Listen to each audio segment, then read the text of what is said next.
Welcome to Super Agents Live. This is the one place where you can come and hear the most successful people in real estate. You'll hear how these super agents built their businesses, how they stay productive, and how they stay motivated. Who am I? My name's Toby Salgado, and I made my first million in real estate. And I'm your host for the next 30 minutes while we talk to yet another amazing real estate entrepreneur. Stay tuned. Let's go! Yeah! Today's episode is brought to you by Issue. We all have creative ideas, but how do you take your idea and then turn it into a digital asset? Issue helps creators, marketers, designers, and really anyone who wants to make content that stands out. Taking our ideas and transforming them into a marketing piece can be maddening. That's why teams have dedicated people doing nothing but creating and reformatting content. Issue solves all of that in an easy to use, make it once and distribute it everywhere tool. You can try it for free at issue.com. And if you want premium features like analytics or SEO to make your content more discoverable, you can get 50% off when you go to issue.com/podcast and use the promo code SuperAgents. That's issue, ISSUU.com/podcast. Use the promo code SuperAgents. We are also sponsored by My Radio Expert. If you want to supercharge your business, get a listing tomorrow kind of supercharge.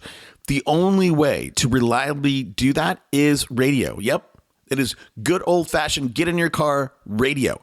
That's where people are getting their diet of politics and local news, and it's not Facebook. Trust me, I've been doing this for way too long. If you want to grow your business, you have to check out My Radio Expert. Fill out the getting started sheet, and you'll get a 30-minute consultation to find out if you're a good fit. Today on the show, we have a very special guest. We have Tyler Whitman from the hit show $1 Million Listing New York. And we're going to hear his story a little bit about how he got on the show, how he got into real estate, how he's found success. Tyler, thanks for taking the time out. Thanks for having me. These things are it's like my favorite part of the gig. It's coming on and talking to new people. For sure, man. For sure. And I'll tell you, a long time ago, I had Josh Flagg on the show, and I was going through, some celebrities, TV celebrities early on.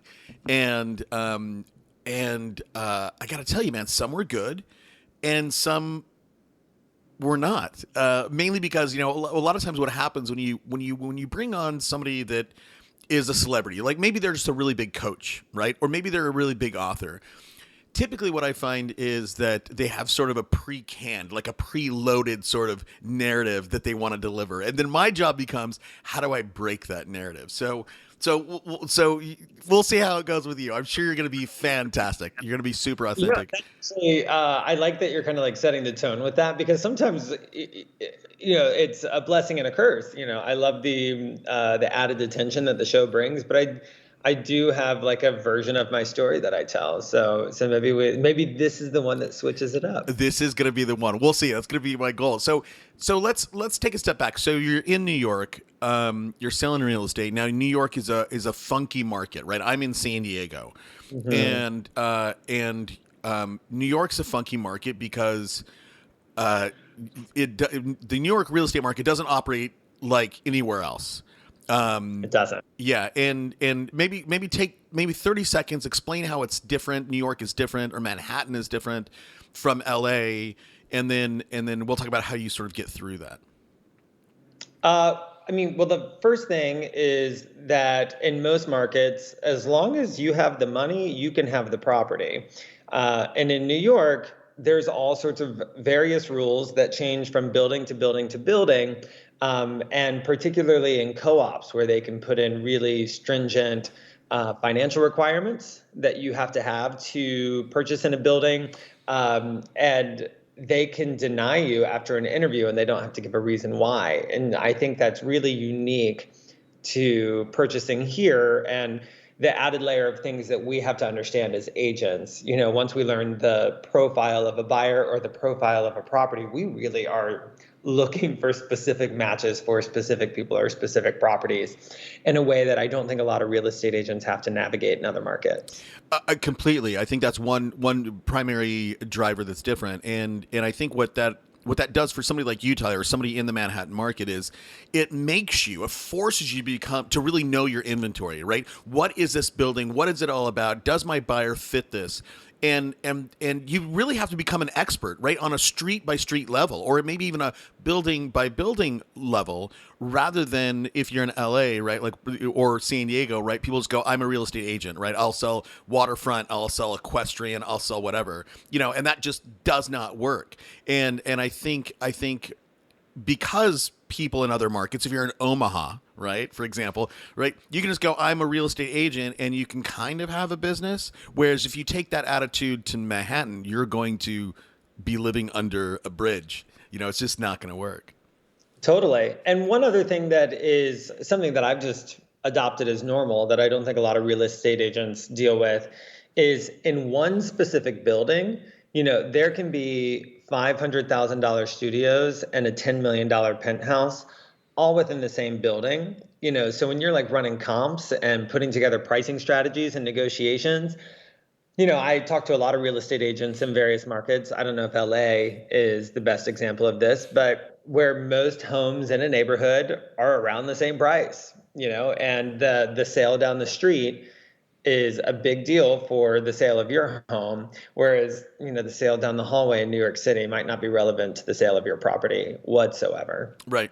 Well, there's lots of places in San Diego here where, we might have, years ago, they built out this 35,000 property new development. This is maybe back in 2005. And they're all the same. They're all fundamentally the same, right? You might have a 2,000 house neighborhood that is all the same. So, the only differentiator between house A on Fern Street and house B on Apple Street is the fact that, one person has an updated kitchen, right? Or a little more landscaping, and the comps are not that much different. So again, I think this speaks to the level of expertise somebody like you have to have in your market that other people simply don't develop along the way. And the reason why I'm pointing that out, I guess, as we just landed on that is that, if somebody in Omaha or San Diego or name the town, right, could adopt this level of expertise on a street by street level, I think, and really target their business towards that, right? I focus on sellers in the Rolling Hills Estates neighborhood, right? And really become an expert, right? What day do the trash trucks run, right? That's important for you in New York, right? What time do the trash trucks run, right? Like, if you can develop that, you can actually have a business. Whereas, most people simply don't feel the need to develop that level of expertise. Wow, very interesting. I love that. So what did you do, Tyler, to get on? I mean, I think early on with the days of Josh Flagg and the Altman brothers, right? People wanted to, Barbara Corcoran, right? They wanted to get on TV as a realtor, right? They want to sell $1 million listings on Sunset. How did you reach the thing that, the dream that everybody wants? Interestingly enough, it was a happy accident for me, because I watch these TV shows just like everybody else. I was a fan before I was on it, and I never identified with what I was watching. I was never like, I never saw myself as the top real estate agent in the market, as the guy who was wheeling and dealing and living this fancy high life that seemed to really be shown on the show. So while I was a fan of it, and it, of course, was maybe a fantasy of mine to join the cast, and something that I was like, wow, I was like, what would that be like to be on $1 million listing? They must feel awesome.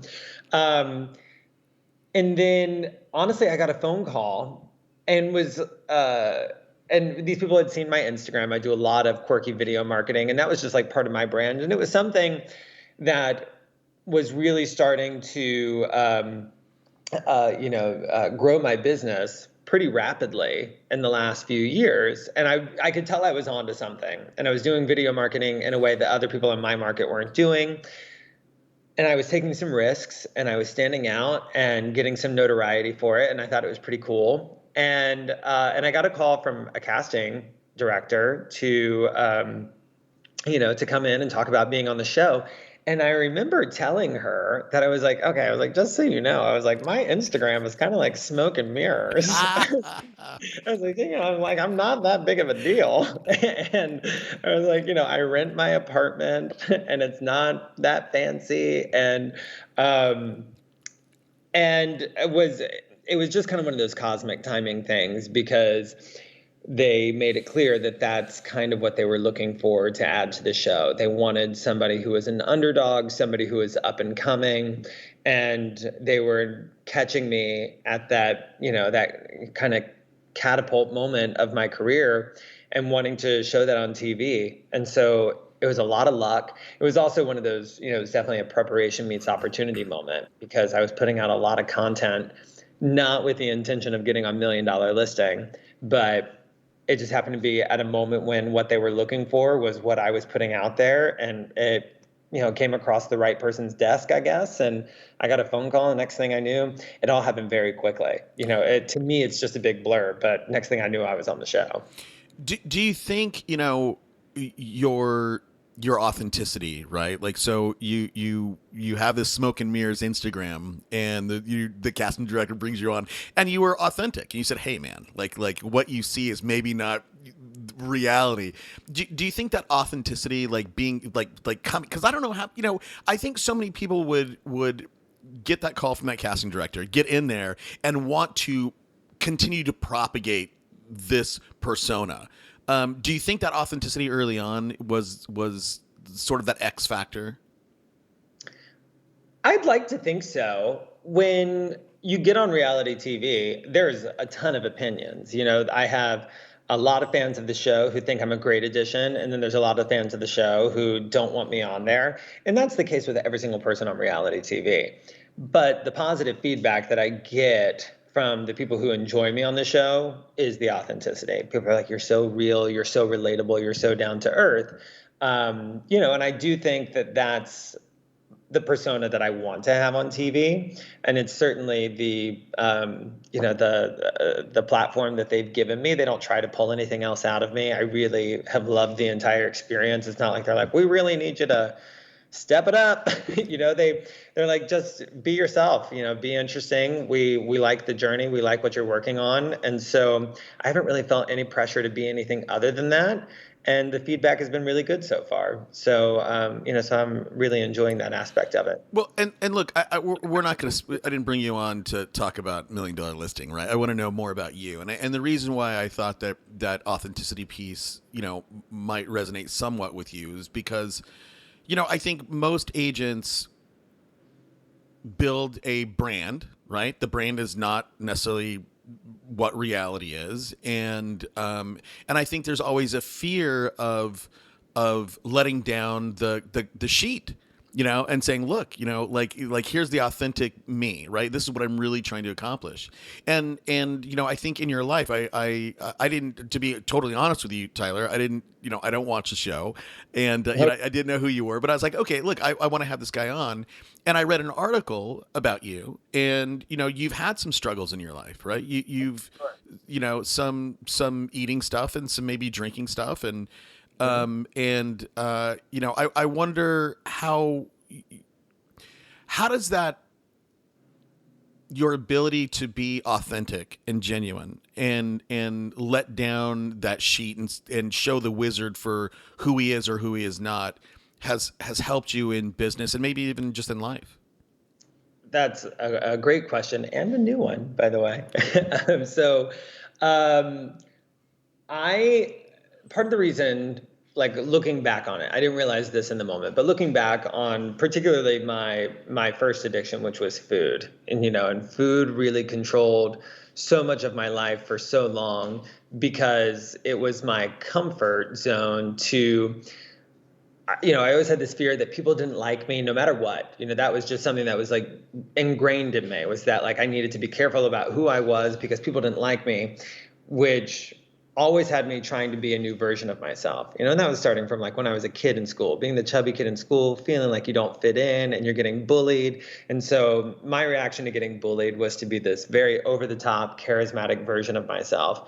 And, it was like a defense mechanism, like a please like me, just constantly trying. And it would work. Like I would get friends, but in the back of my head, I was like, oh, they don't like me. They just like this like persona that I'm giving them, and then, realizing that food was the comfort. And then I eventually had weight loss surgery and lost all the weight. But because I didn't really go in and like heal that part of me, the addiction turned to alcohol and I became a very heavy drinker. I didn't start becoming a heavy drinker until I was around 30. And it was like 4 years of very heavy drinking out of nowhere. It was never something I struggled with before. And then all of a sudden I was like, what is, and alcohol was really what brought me to my knees. And I've learned through healing that addiction that, there's letting down the guard, showing people what you're going through, being your authentic self. You connect with so many people. And, and that's really what I've been missing my whole life, was this authentic connection with other people.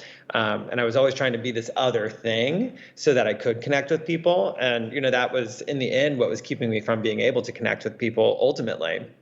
And so it's almost like my new addiction has become this like just being myself and like, having these vulnerable, authentic moments with people that allow them to be real. And it really has helped my business.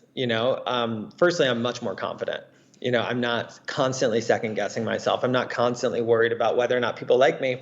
And I'm also okay. Like I've also accepted that not everybody is going to like you. Like that's part of like the human experience, right? But that used to, for some reason, I could not accept that before. So I've just become much more comfortable with the fact that I'm not going to be for everybody. And instead of beating myself up after every single listing pitch that I don't get, I'm able to walk out of a listing pitch and be very honest with myself. Like, did I do my best? Did I know my comps? Did I have my presentation down pat? Was I presenting it with confidence? What did I have the conviction? And if I'm answering all of those questions honestly and saying yes, it's okay to just be like, but I guess I just didn't connect with that person. And that's okay, because I've also learned that sometimes I get business with people that I don't have a connection with.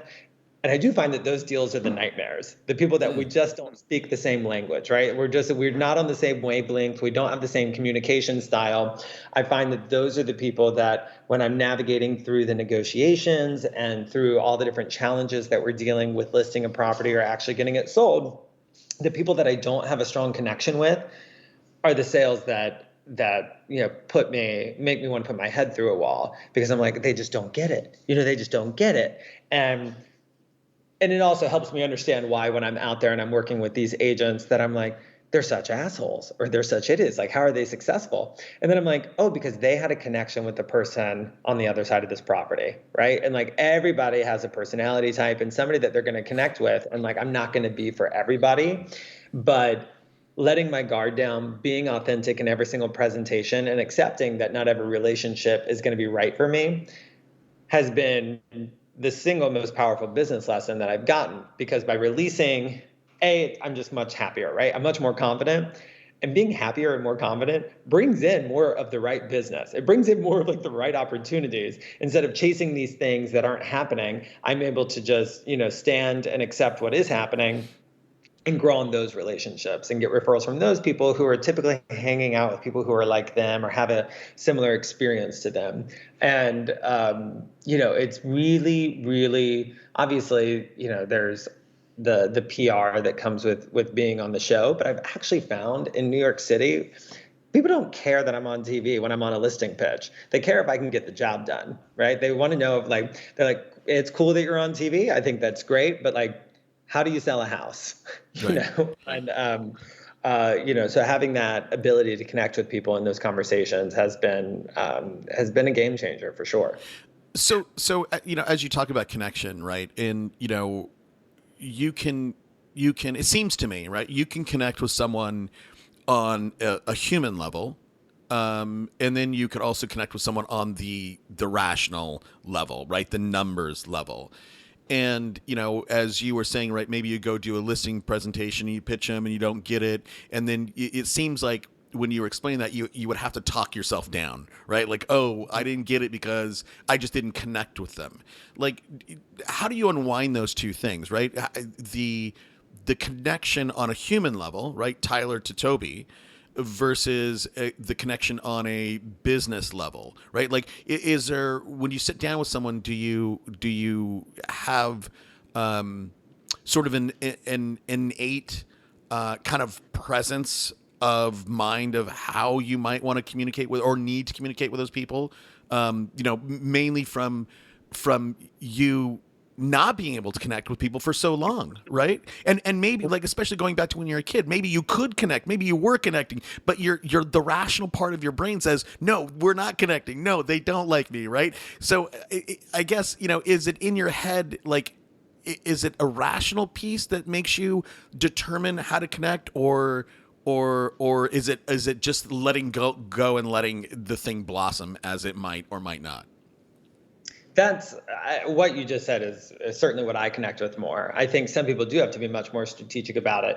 I'm very much of somebody who feeds off the energy of a room and my personal energy. So I talk to my team about this a lot. I go on listing pitches or buyer presentations or just general speaking events where I walk out and I can just feel it in my gut. I'm like, I am on fire right now. I am feeling inspired. I'm connected with I'm connected with this person. I'm connected with the material. I know this building inside and out, and you just feel like that. You feel that innate rock star, right? Where you're just like, okay, like I've got this. I know this person trusts me. And that's the human side of it for me, is because, I can explain the numbers to anybody, but the truth of the matter is, if they don't trust me as a human, when I'm giving them advice towards the end of the transaction of like, hey, we need to do a price reduction, or this is a good offer and you need to take it. In the end, it's my advice that they have to trust. And if we're not getting each other on the human level, getting them to take my advice and trust my advice is very, very challenging. I can typically feel by the way they're asking questions, and questions aren't always a bad thing, but I can feel from the way they're asking me questions are they asking me questions from a standpoint of they don't like what I'm saying and it's not the news that they wanted? Typically that comes up around pricing. So if I'm saying this is how much your home is worth in today's market, and they start pulling out 10 comps that sold for way more, and I'm like, right, but those aren't comps for your home. I'm like, if anything, those are the reason yours are valued this way. I can still tell, like, are they reacting to it or are they like mad, right? Are they like, you don't get me? And then at a certain point, I back off pretty quickly or I go in a little more. And that is a gut feeling. That's just something that I'm like letting blossom in the room. And because there are some people who second guess me, and I feel like if I explain myself and I show them how I arrived at the numbers, but if they're just not getting it, then to me, I can often take that as a sign of like problems to come. Right. And I'm like, okay, I'm going to be at peace with this if this doesn't work out. Right. And those are the ones that when you do force it, they are problems. You're like, why did I ever get into this? And the problem is, the next time that we encounter that sort of person or personality, it's sometimes hard to separate the actual knowledge that this person is going to be a problem in my life until this closes, versus, okay, well, I'll just live through the pain because I know what the check is going to be on the other side, and I think so many people get into trouble with that. And again, this goes back to being authentic, right? What kind of business do you want? What kind of life do you want? Why did you get into this industry? And, and certainly money is a big piece of why we all work, but at some point, we work and we do these things because we actually enjoy it. It actually it increases our psyche, right? It helps our life, right? And if we can be happy about what we're doing, we can pass that along. That makes, for me, man, that makes me feel like the rock star that I can go into that next listing presentation going, look, I walked away from that deal. Like I can walk away from yours. Let's see if this is going to be a match for both of us. And if it is a match, right? This is how I think people can get can really build a referral type business. Because if you always just connect with somebody on a numbers side, okay, this is the marketing 1, 2, 3, 4, 5, right? There's no magical spark on a human to human level. When that deal's done, that relationship is done, and you invested all this time and energy, and you'll never get that person's friends and family and all those deals down the pipe. Yeah. And the amount of stress that you feel from working with that person and the amount you second guess yourself, that for me, and I know for a lot of real estate agents, I know I'm not just speaking about myself here, we carry that energy with us into the next appointment, right? The next deal. And that person doesn't get the best version of you because you're still carrying around. And so, sometimes it's like very hard to walk away from a transaction, especially when you're earlier in your career, right? And you're like living and dying a little bit more by each opportunity. But you have to keep in mind, like, oh, this person is driving me crazy. And so when I went out with the person that was like a slam dunk client for me, the kind of person that we just get each other and we understand each other, I wasn't there for that person because I was still stuck on that person previously. And I don't know if that deal is going to happen anymore. And now I also don't know if this deal is going to happen because and it just becomes like this vicious cycle. And they do seem to come in batches. And that's why I believe in. Right. Exactly right. 5 bad listing pitches this week. I'm like, what is going on? Yeah, they get streaky. They get streaky because of that. Yeah, for sure. Well, so like, you've been, how long have you been at this, Tyler? I mean, it's been a little bit sorted. Rentals in the city are a huge business. Sure. So when I was in my early 20s, like 20, I'm 30, I just turned 36 this weekend. So when I was 21, I started as a rental agent, just moving like new college students to the city. And I did that until I was probably in like my late 20s. And then I became a rental trainer for a while. And then I stopped. I started the brokerage that I'm currently at with a couple of other guys, and went back to selling full time in 2017. And that's like when I started my team and really dove in on sales. So I've been selling for about 4 years. Okay. So, and I guess that the only reason I ask you that is because, if you at your 36-year-old self went back to the Tyler of your 20 whatever self that you started in rentals, I mean, what advice would you give your younger self right now?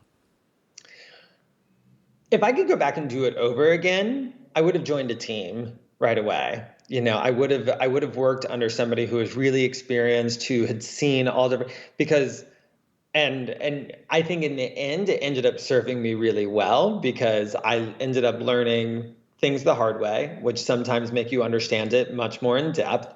And it was definitely thrown to the wolves on a lot of things.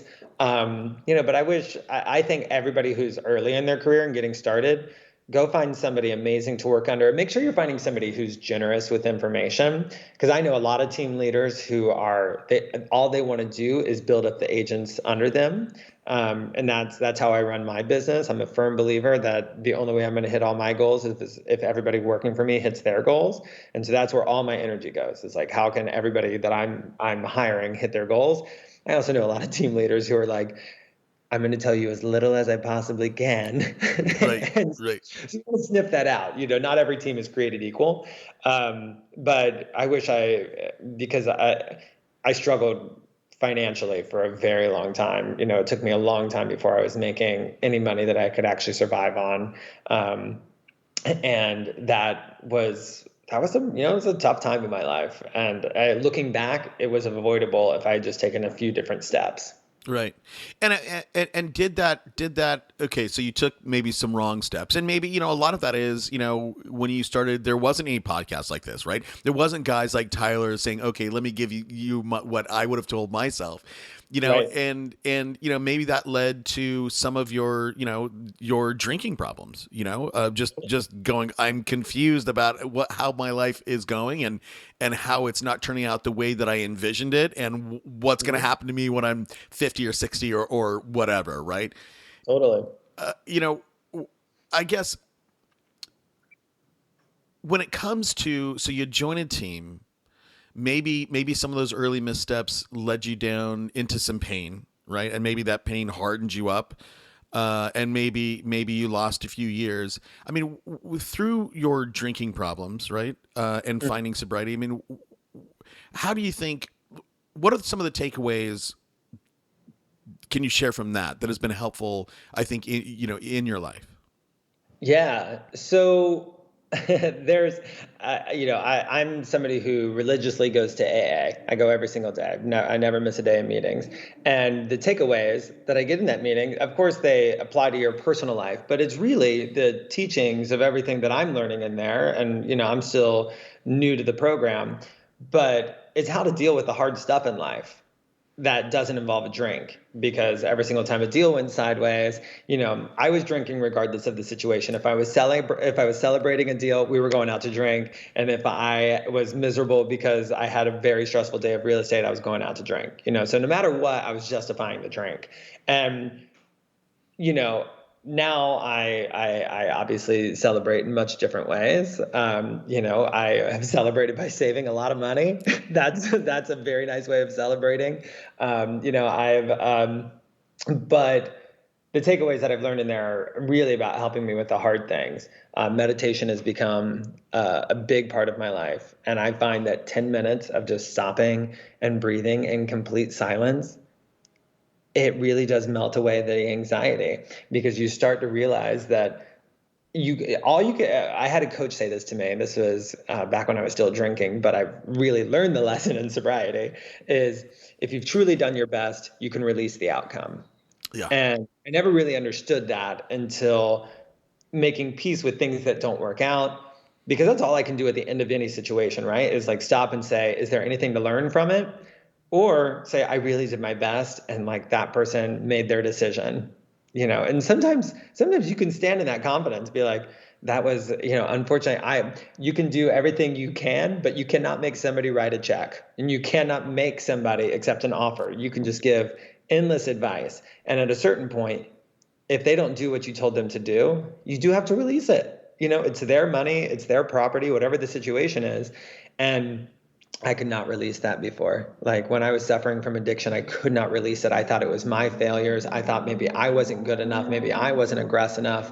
Maybe I just wasn't cut out to be a real estate agent, right? Like I was never going to be the people that I saw on TV, or the people that were just succeeding in my market in general, all the top 10 agents. I was like, they've got something I don't have. That was the story. And of course they do. They do have something I don't have. We all have stuff that each other don't have. We're all very unique individuals, and that's why there's enough space for all of us to be successful. But, there's like this selfishness that comes along with addiction, where you think it's all about you, and it's either all about you as a failure, or one of my other favorite sayings that somebody said was, we're all egomaniacs with inferiority complexes. Right. Right. Thinking we're the best real estate agents on the planet until you're walking through the door of the biggest listing pitch you've ever done. And then you feel like, you do not belong here. You are not worthy. And finding the balance of just living in, this is a moment. I accept it as the moment that it is, being very present and practicing a lot of gratitude. Like, wow, look at where I am right now, that I'm even having the opportunity to meet with this person who is looking for a real estate agent for this caliber of property. Even if they don't pick me, like, wow, I'm in the room for the first time ever. And that feels really good. I think, the two things you mentioned, selfishness and outcomes, I think those two things create a lot of suffering for people, right? Mm-hmm. Right. We get so selfish and self-centered on what we want and the outcome that we want, that a lot of times it can make us crazy, right? Like, okay, I didn't get that deal. Okay, why, what, and it's great to go back and go, okay, what could I have done better? But to sort of beat ourselves up about, I didn't force them, right? I didn't, and this belief that you can force everything, that you can shape the world to a shape that fits you, rather than with meditation. Right? I'm a big meditation guy as well. I'm a big AA guy as well too. I didn't tell you that early, but I spent, I'll tell you, man, I spent 17 years of, and my life got better, man. I spent 17 years of, I took 4 pills a day, and then I would drink at night. And I felt like, and my life was getting better and better doing that, man. I didn't crash and burn until much, much later. And then all of a sudden, I needed that. I needed those pills to perform at the level I was performing. And then I needed the drinks at night to sort of wind down, from how I was pushing myself during the day. And then all of a sudden my life, I couldn't just nothing worked anymore, and I had to step back and go, wait, I went to treatment, and I was like, okay, what is my problem here? Right. Like, I can't stop drinking. And I thought that through my own willpower, right, I accomplished everything in my life through my own willpower. And I was like, it's through my willpower that I can stop this, but it didn't work, and I needed to step back and go, hold on a second. What are the root causes that are driving this behavior? And and at the base of it is my self-centeredness and selfishness that drove a lot of it. And I think today, a lot of my struggle is how do I fit myself to fit the world, the shape of the world, or the shape of the environment, or the shape of the situation, rather than how do I shape the environment to fit what I want, Yeah. and when I can step back and go, okay, I'm going to accept the situation for how it is and the outcome for how it's going to turn out, and just do the best that I can in the present, all of a sudden, man, my life gets better, right? I'm happier. I'm in the program, we talk about serenity and contentment, right? I'm more serene. And the byproduct of that, right? We were talking about getting streaky earlier. When I am content and serene with the situation and outcome, I bring that into my next relationship or my next listing presentation or whatever it might be. And I can recreate the whole magic all over again, rather than being enslaved to the first bad outcome in the morning. Yeah. Yeah, man. I identify with everything that you're saying. And another thing that the program has just been really helpful with me is service, right? Just being of service and carrying that from the program, because reaching out to other people in the program and seeing how you can help them, it keeps everything in check for me. And it makes me remember that, like, I'm so lucky, right? Like, I am so fortunate to have what I have, live the life that I live, experience the things that I get to experience. And, in that humility, it serves me in my business, right? It has to, man, and especially with you where you are today, right? You're 36 years old. You're on top of the world. You're on television, right? Millions of people adore you and go, I want to know that guy, right? And having a sense of humility in your life today, it has to be the difference between you self-destructing on your own massive ego and not. Yeah. Yeah. No, I mean, I'm super grateful for the program. I mean, it's just, and I do it every single morning. It's like, I need that medicine to start my day. And it does. Like, my whole team talks about it constantly. I've been very fortunate that I've had almost no turnover on my sales team. And, there was definitely my business pre-sobriety and post-sobriety. And post-sobriety, it's just, I didn't realize how bad the unmanageability was, right? And how, and just all, like, the little behaviors that come with it. I still struggle with procrastination. It's definitely something that is getting better, but the just waking up and getting that dose and talking to people and getting your mind right. I mean, no better way to start the day. I'll tell you, for me, Tyler, is because I had a career, and because I in my early 30s, kind of where you are, like, I made a ton of money for a long time, from like 33 to, I'll briefly, 31, I started a company. I was 26K in debt. In 2 years, I was a millionaire. Another 2 years, now I'm a multimillionaire, right? Like, and then by year 5, that company, right, my net worth was about 5 million, and I'm like, okay, I'm ripping, right? I think I'm Midas, right? Everything turns to gold. And that really started to take me down sort of a not a great path. And it took me down to a place where I was like, okay, I'm going to lose my wife. I'm going to lose my kids, and I'm going to lose half of everything that I struggled my whole life to get. I need to make a change. And I just couldn't without the program, right? I literally did not know how to do it on my own, and I had to step back. And, it's funny. It's funny that we're talking. Man, I meant to talk to you about this really tangentially. I didn't mean for this to go down the path, and we can change the topic. It's interesting to me that you're so open about it, because I will. Here's what I'll tell you, right? Like, so I started doing this show in 2013, and we developed a early on, because we were early and we were the only ones playing in this real estate space, podcast space, for a few years, and I got a pretty big audience, and I started to talk about some of these things that we're talking about now, and And dude, I got some hate from it, man. There's some people going, "Oh, hey, like super sympathetic," which made me not feel great, right? Like, don't tell me you feel sorry for me, right? Because I don't need your sympathy. And then I got other people going, "Dude, you weren't the guy that I thought you were." And I'm like, "Geez, man, So I still struggle with some of this authenticity. Like, how much of myself do I let out of the box, right? And certainly, the more that I let out, I know that it could potentially help other people, but I still struggle with it. I struggle with kind of the opposite because, and I share about this a lot in my home group, is that I've gotten a lot of really positive feedback. I've connected with a lot of people who are on a similar journey or just want to talk about maybe getting on a similar journey after I opened up about it. And I remember my friend is actually sitting in the living room to the side of me, but he was one of the people who kind of held up the mirror and was like, "Hey, man, like this is gonna take away everything that you've worked so hard for." And I remember that night because I was like, "Well, I'm on TV. Like, I'm not going to go sit in like these rooms of AA. I was everybody's going to know who I am."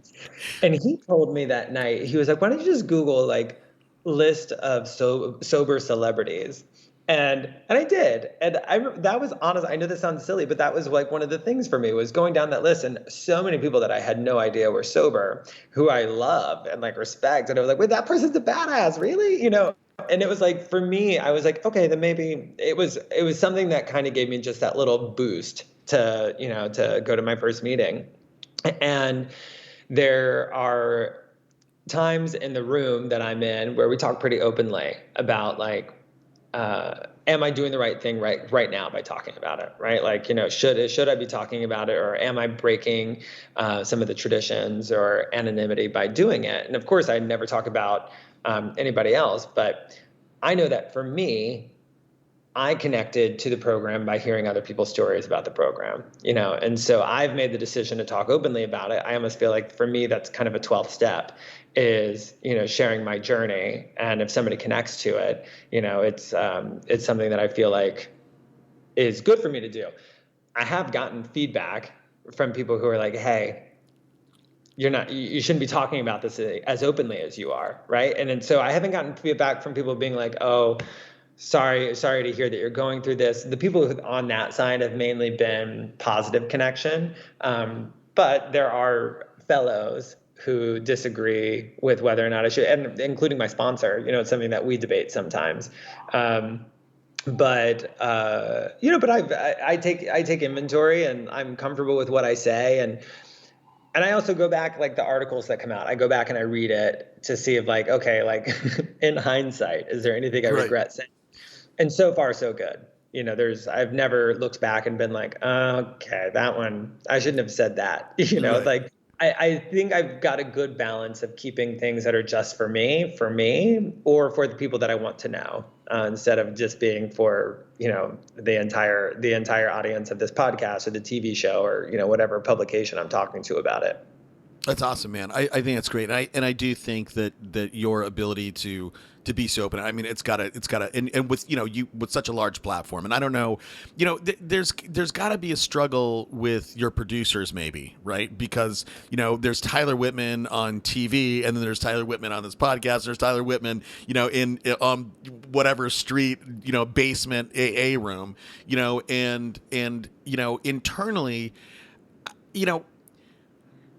when you were a chubby little kid, right? Mm-hmm. And you acted out in a very charismatic way, right? You're developing, and I think we as humans, and we as certainly great salespeople, start to develop different sort of characters that we let out at certain different times, and some way I think you still have different characters, right? Like, right? You have the basement AA guy, and you have the television guy. How much of is that ever been a problem in your life of, okay, which character you go out to dinner, man, right? Like, and somebody comes up and says, "Hey, Tyler," like, who do you let out of the box? Like, is that like a decision up here in your head, or is that like, how does that manifest itself? So that's another first, like, great question. But something I've thought a lot about, because I used to really struggle. I'm like, am I fake? like, because I'm being this thing right now, and in the moment, I don't feel like I'm faking anything. Like, there are times when I still in sobriety love being the life of the party. I love making people laugh. I love being the entertainer in the room, and and if I can get people to just have a full on belly laugh, like, I know that that's given them some joy because everybody loves to laugh, but like I get so much joy out of doing it. But then like sometimes I'm not in the mood. Right. Like I don't have that in me and I just want to sit around and listen. Sometimes I'm very in my head about things. I'm thinking about life and like what's going on. And once I started to accept that I think everybody has different sides of themselves and things show up at different days. And I went to a real estate seminar where they were talking about, you have like basically your Clark Kent look, like when you're going into, like, and it's still Clark Kent was Superman and Superman was Clark Kent, but there were just different scenarios where that side of you comes out, and accepting that and realizing that that doesn't make me a crazy person. That just makes me a person. And, and then kind of enjoying it and realizing like, because I'm sometimes surprised by the mood that I'm in, and that mood might shift through the day, and it might be feeding off of something that's happening. I'm somebody I love drag shows. And, if I'm going to a drag show, like I love when they're performing but I think a drag queen is a great example of that, because I know so many drag queens that when they are out of drag, they just want to chill and chat. You know what I mean? It's not the performance. It's not the persona. And it's okay to have different personas for different situations, but it used to make me feel like maybe I'm not that authentic person. And then you just realize you're like, oh, we all have different sides of ourselves. Like, it's okay to be this person tonight and then just want to chill tomorrow night. Like, it's all good. Yeah, no, that's good. That's good, man. I think that's something for me. I'm like, my public and private personas. I'm like, who, and I struggle with when people call me or send me an email and they're like, hey, I have this question about business, right? And then I call them and I'm like the straight business guy, and I'm like, maybe I could have inserted a little bit more humanity there. But all right, man, we got to start wrapping up. I know you're a busy guy. I'll just ask you a couple just stock questions that I normally ask everybody. And the first is, right, is I always ask for a book recommendation, Tyler, right? So here's the setup. I'm an aspiring agent. I have $25. What book should I go buy right now? The book that I put into practice most, and I know this is a very common real estate book, but it should be because it's a good one, and it's Never Split the Difference. Oh, Chris Voss. Yeah. Oh, that's funny. I've had that dude on the show. Oh, really? I've had Chris on the show to talk about negotiations, and I had his boss, I forget his name, but he was on the show early on, left, and then Chris took over. Chris is a tough guy to talk to, man. A very, very tough guy to talk to. He's not somebody that I have on again. Not that I didn't like him, but he's just challenging guy. He doesn't maybe he's been so trained as a negotiator, he doesn't give anything up. Right? Like, it's almost like question, response. I'm like, well, hold on. This is not how this show goes, man. This is supposed to be a conversation, So, okay. Well, hey, look, Never Split the Difference. Okay. And by the way, after I interviewed him, I was like, I have no interest in reading the guy's book. Maybe it's good. I should go get it. The book, I've actually never heard him talk. I don't even know what he looks like, but the book, I still use a lot of the strategies in the book in my negotiations today. Interesting. I'll go get it. And it's funny. It's funny, dude. In the last couple of weeks, Chris has come up a couple of times, and I've said the same thing that I just told you. And I kind of feel like I'm talking shit about him, and I hope that his people don't. And I'm not, Chris. If you're listening, I'm not talking shit. I'm saying, like, I had a hard time talking with you. Maybe he needs the feedback. Right, there you go. And look, all of us are not for everybody else, right? Like you talked about that early on. All right.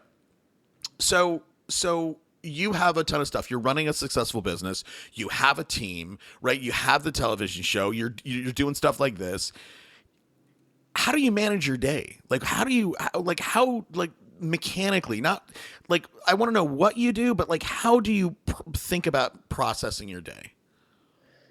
I'm a very good boundary setter, first of all, and so I manage my communication with my clients really well. And then I make sure they know that the only way I'm going to be the best real estate agent in this city for you is if I carve out several hours a day that are just for me, where I'm not glued to my phone, and I communicate that up front and set a boundary to let them know that I'm not the guy who you should expect a response to in 10 seconds at midnight. And I think that that is a plague of our business. I think everybody should have boundaries. And I think there's like some sort of value add of being like, you can text me at 2 a.m. and you're going to hear back right away. I'm like, not from me. I will be sound asleep, getting in my very valuable rest so that I can be amazing for you for a solid 9 hours tomorrow, at which point I'm going to turn off again and recharge one more time. And I have invested, and this was a risky investment. I think a lot of real estate agents struggle with when is the right time to do this.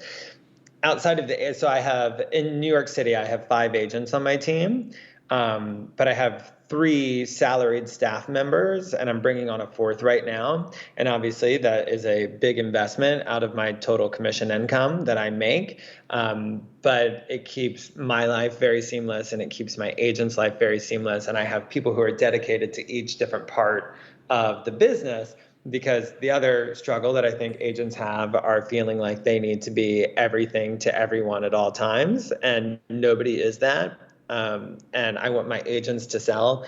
I want, my client success team to handle gifting and making sure that everybody's followed up with and communicated with. And I have my person who handles all of our board packages, and I have my person who handles all of our money. And because of that, I'm able to breathe and relax and grow my business. And I think I have a beautiful work-life balance. I definitely, I work 40 hours a week, and those 40 hours I'm working, right? Like, I think a lot of people work, in quotations, 40 hours a week, but I think they're on YouTube. I think they are, texting their friends. I think they're making plans for the evening. And I'm like, if you use your 40 hours really well, that's all you need to do to be successful. You just got to use them right. Right. It's funny. I will get,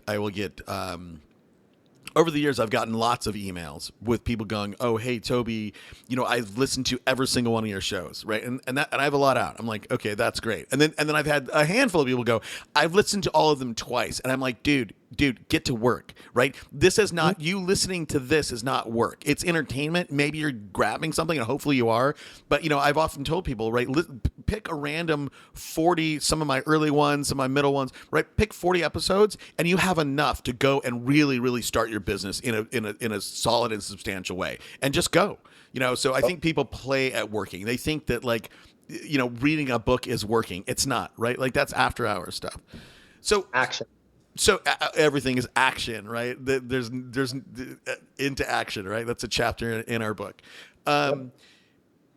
What is your morning like, real quick? Like, do you have a morning habit and routine that you follow that kicks off your day for you to manage your solid of 9 hours of work and then to unplug? Yes, I do, is the short answer. And I used to be much more strict about it when we were in the office environment, because I wanted to make sure. And so I still do a lot of the daily practices, right? So I meditate. I'm a prayer person. I try to read 10 pages of something and then work out, and that's a good recipe for me to get my brain warmed up, to practice some gratitude, of course. And then get my body warmed up. And then, when I'm showing up for business, I'm ready to go. I am charged up. There's not that 9 a.m. to 11 a.m. where I'm, chugging coffee and don't talk to me, I'll talk to you when I'm ready. That I see so many people in the office do. No, when I get to the office and I'm working, I'm ready to go.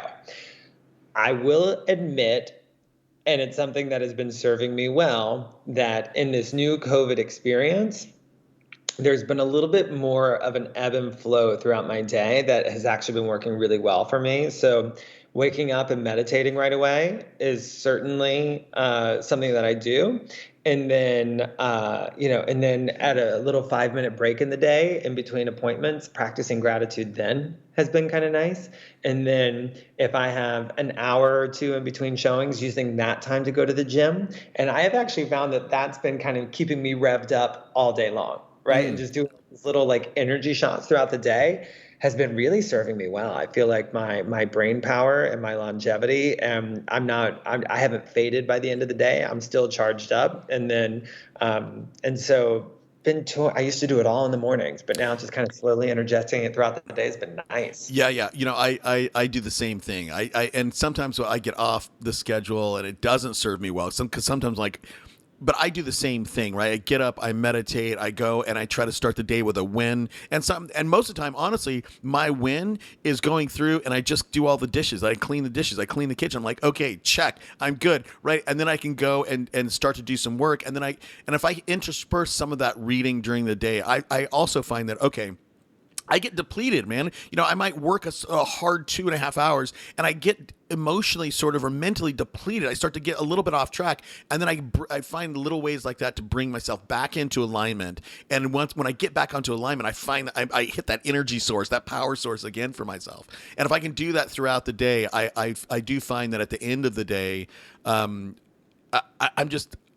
guess I never deplete my battery to zero, right? Where I have to really plug in and that's not to, we got to wrap up, dude. But that's what I used to do when I was drinking, right? Like I would run till I had nothing left. And then I would drink to really get some extra juice, and now I like yourself, Tyler, I try to recharge a little bit during the day with different items. All right, man. Well, look, Tyler, you've been a fantastic guy to talk to. I really, really enjoyed it. I'm glad. I'm really happy about that. I was going to talk crap about Josh Flagg for a second, but I won't. I don't even know if Josh's still on the show. So for the people who don't know about you, Tyler, and they want to now hear more about you or find out more about what you're doing, maybe they want to join your team or get some advice or go to an AA meeting with you, where can people find out more about you? Instagram is definitely where I'm most active and running everything myself. So my Instagram handle is Tyler Whitman. And we actually are hiring right now for experienced agents in the city. So if anybody is listening in my market, reach out. I want to talk to you. For sure. Fantastic. All right, my man. Hey, I appreciate it. Let's stay in touch. Awesome. Thanks a lot. Thanks, bud. See ya. Let's go.